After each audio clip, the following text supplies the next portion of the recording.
Assalamualaikum warahmatullahi wabarakatuh. Nah, teman-teman, saya mau ngasih somasi buat Anda yang merasa untungnya di barang. Hmm, saya bilang saya mau ngasih somasi. Stop, stop. Kalau Anda bilang, saya untungnya di barang. Jika tidak ada pembukuan atau pencatatan. Saya nggak bilang pembukuan yang benar, saya tidak bilang pencatatan yang baku sesuai SAK, SAK, PSAK dan seterusnya. Saya bilang pembukuan atau pencatatan saja cukup.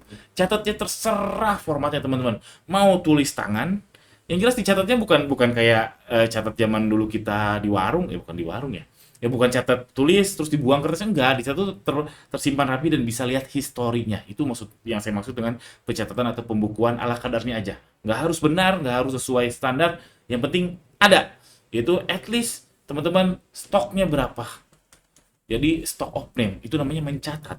Jadi stop teman-teman buat yang sering merasa atau eh, bukan sering merasa ya, atau merasa beneran bahwa saya untung kok, untungnya di barang, untungnya di barang, untungnya di barang. Hati-hati. Apalagi kalau ternyata uangnya berkurang dari bulan ke bulan, uangnya berkurang, terus pembenaran dengan untungnya di barang, tidak ada pembukuan, saya kasih somasi. Stop.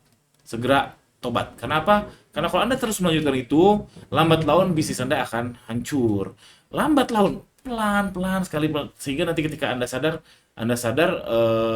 ya, ya, ini pengalaman pribadi sih ya, saya tak ingin aja teman-teman mengalami hal tersebut. Nanti kalau teman-teman yang mengalami terus panik, jadinya tambah parah, ya mudah-mudahan nggak kena mental health ya, baiknya gitulah.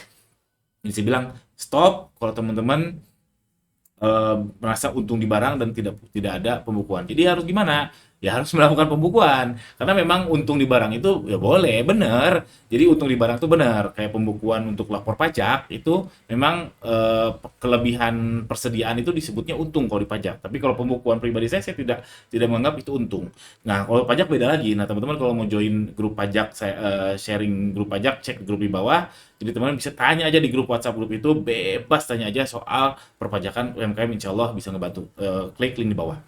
Jadi kalau di sisi mata pajak untung di barang benar, nggak ada salahnya. Ya memang nggak ada salahnya sebetulnya menganggap untung Anda ada di barang, nggak ada salahnya karena barang atau persediaan itu kan aset.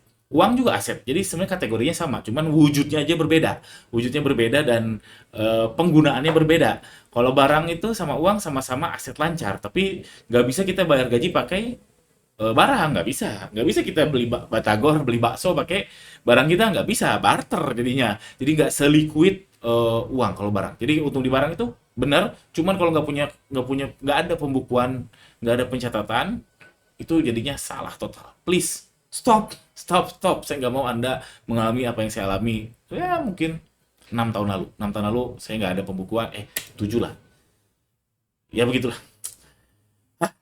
Kenapa? Jadi kalau teman-teman merasa nggak ada uangnya, terus oh, ini real case ya, aduh nggak ada uangnya nih, nggak ada uangnya, terus merasa saya untung di barang, terus saya pinjam uang dulu dong, pinjam uang entah ke saudara, entah ke bank, entah ke ya ke siapapun itu, dan dengan membawa semangat untung di barang tadi, untung di barang tadi, saya khawatir teman-teman masuk ke gali lubang tutup lubang.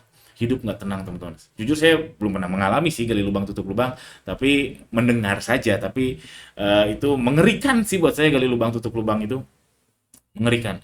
Karena Anda seperti halusinasi. Seperti ini sekali lagi Anda boleh nggak sepakat ya. Eh, Seakan-akan Anda halusinasi, iya saya untung tapi uangnya nggak ada, pinjam uang sini, pinjam uang sana dengan jaminan itu tuh lihat tuh barang saya banyak, belum laku aja dan seterusnya untung di barang. Itu semu, semu dan terkesan halusinasi. Ini kalau kasus nggak ada uangnya, saya bukan bilang nggak boleh nyetok banyak boleh banget, tapi pastikan uangnya tumbuh. Tumbuh itu gimana? Bukan kayak tanaman. Jadi misalkan 31 Januari 1 juta, 28 Februari 2 juta misalkan. Jadi yang untung di uang juga wajib ada. Jadi untung di barang tapi nggak ada uangnya, tidak bertumbuh, tidak pembukuan, stop. Tapi kalau mau nyetok banyak tapi uangnya juga bertambah, itu good job. Lalu dengan Anda untung di barang tadi dan Anda pede nggak barang itu kejual? Seberapa loyal customer Anda?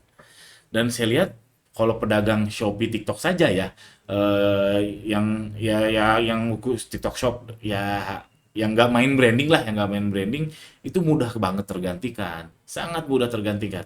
Seberapa loyal sih customer Anda, seberapa loyal Shopee dan TikTok ke Anda memberikan trafficnya, dan itu tinggal kayak snap snap tennis aja. Teman saya udah mengalami snap tennis setidaknya mungkin 5 kali mungkin selama hidup waktu main Google Ads, tiba-tiba ads-nya aneh lah, tiba-tiba CPC-nya tinggi banget, tiba-tiba keyword-nya apa ya, di Google Ads itu bisa keyword yang ada yang spesifik, ada yang pakai asterisk, pakai regex dan seterusnya, macam-macam lah.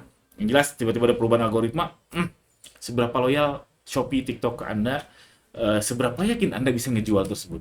Itu alasan kenapa saya mensomasi Anda. Yang ketiga, alasan saya adalah Anda akan mungkin masuk ke ngobrol. Kalau ternyata ini kejadian bahwa customer Anda tidak begitu loyal, Shopee Anda atau TikTok tidak begitu loyal ke Anda, penjualannya turun, stoknya numpuk, Anda akan ngobrol dan Anda akan membuat perang harga semakin menjamur.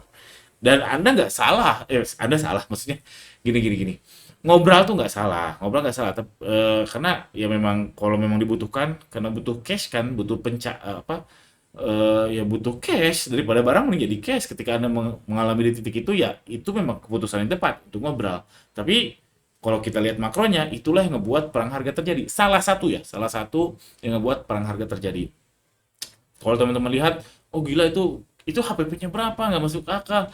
Loh, orang itu lagi buang stok kok, orang itu lagi nggak nyari untung, ya nggak akan habis-habis. Si A nanti stoknya sudah habis, dengan ngobrol parah di bawah HPP, datanglah si B dan seterusnya. Jadi ekosistemnya, si perang harganya jadi semakin terjaga kalau misalkan banyak orang yang merasa untung di barang tapi tidak ada pembukuan. Itu teman-teman, mudah-mudahan ada manfaatnya video ini. Dan tadi ya, yang untung di barang itu sebetulnya benar, apalagi di mata pajak. Dan kalau teman-teman mau belajar pajak, cek link di bawah, join WhatsApp group diskusi tentang pajak UMKM. Jangan lupa subscribe. Assalamualaikum warahmatullahi wabarakatuh.